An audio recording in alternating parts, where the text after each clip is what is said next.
లా ఉన్నప్పటికీ కూడా స్టే ఇవ్వని కారణంగానే ఈరోజు మీ రిక్రూట్మెంట్ చేస్తుంది. సో హైకోర్టు గొప్పతనం తప్పది మీ గొప్పతనం ఎప్పటికీ కాదు. అదొకసారి మీరు ఆలోచించుకోవాలి.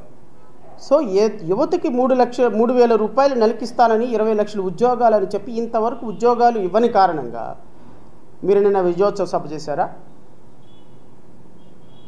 పవన్ కళ్యాణ్ తోటి వేల ఆర్టీసీ బస్సులు వాడుకొని అంతా ప్రభుత్వ ఉద్యోగుల్ని ప్రభుత్వ కార్యక్రమాలకు తీసుకెళ్ళిపోయి జనాలు మాకేదో వచ్చారని చూపించాలనుకుంటున్నారా?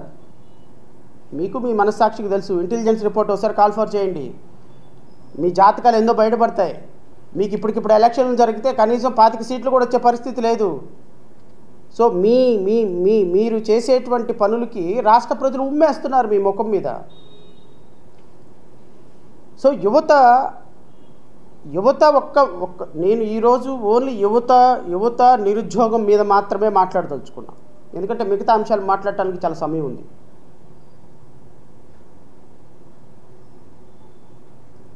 మీరు ఉద్యోగాలు ఇవ్వకపోగా, నిరుద్యోగ వృత్తి ఇవ్వకపోగా, గత ప్రభుత్వం తీసుకొచ్చినటువంటి మెడికల్ కాలేజెస్ని, గత ప్రభుత్వంలో జగన్మోహన్ రెడ్డి తీసుకొచ్చినటువంటి మెడికల్ కాలేజెస్ని ఈరోజు మీరు ప్రైవేటు పరం చేయాలనేటువంటి ఒక దుర్మార్గకరమైనటువంటి ఆలోచన.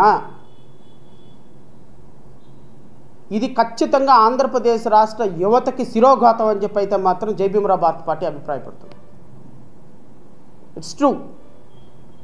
నేను రాష్ట్ర ప్రజలకి ఈ పీపీపీ మోడ్యూల్ అంటే ఏంటి, రాష్ట్రంలో అసలు మెడికల్ కాలేజీలు ఎన్ని ఉన్నాయి, మెడికల్ కాలేజీల పరిస్థితి ఏంటి, మెడికల్ కాలేజ్ అడ్మిషన్స్ ఏంటి, అసలు ఏ విధంగా మన SC ST BC minority and అగ్రవర్ణాల్లో ఉన్నటువంటి నిరుపేదలు ఎలా దీనివల్ల నష్టపోతున్నారనే చెప్పే ప్రయత్నం చేస్తాను ఖచ్చితంగా. ఎందుకంటే ఇది రాష్ట్రానికి సంబంధించినటువంటి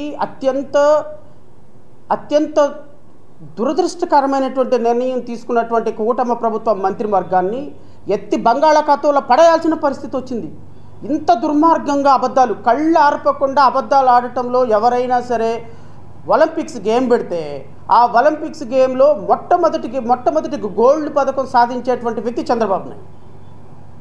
కళ్ళార్పకుండా ఎన్ని అబద్ధాలు చెప్పగలడు అంటే ఒక్క నిమిషంలో కళ్ళార్పకుండా మినిమం 10,000 అబద్ధాలు ఆడగలిగినటువంటి ఘనుడు మన ముఖ్యమంత్రి చంద్రబాబు నాయుడు.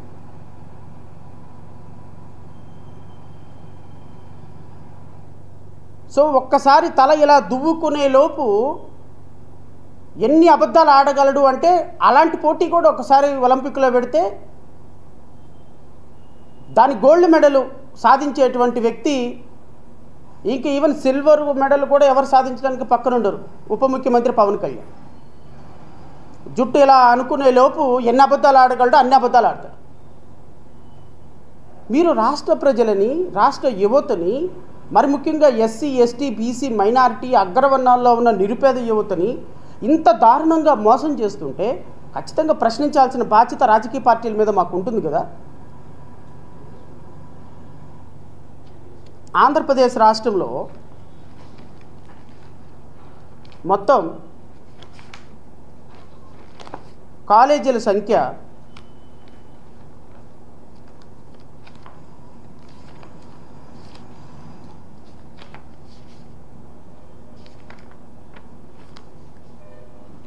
ఆంధ్రప్రదేశ్ రాష్ట్రంలో మొత్తం మెడికల్ కాలేజ్ 2 రీజన్స్లో ఉన్నాయి. ఒకటి Andhra, 2 SVU.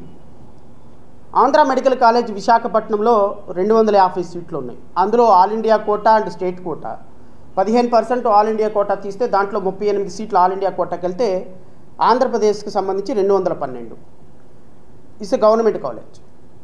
Rangaraya medical college Kakinada 250 సీట్లు, గుంటూరు మెడికల్ కాలేజ్ గుంటూరు 250 సీట్లు, government medical college RIMS Srikakulam 150 సీట్లు, government medical college RIMS Ongole 150 సీట్లు, గవర్నమెంట్ మెడికల్ కాలేజ్ విజయనగరం 150 సీట్లు, మెడికల్ కాలేజ్ ఏలూరు 150 సీట్లు, గవర్నమెంట్ మెడికల్ కాలేజ్ మచిలీపట్నం 150 సీట్లు, గవర్నమెంట్ మెడికల్ కాలేజ్ రాజమహేంద్రవరం 150 సీట్లు, Alluri Sitaramaraju academy medical services Eluru west Godavari district 150 సీట్లు,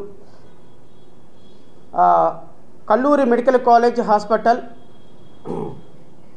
గుంటూరు ప్రైవేట్ కాలేజ్ ఇది, 150 సీట్లు. Siddhartha institute of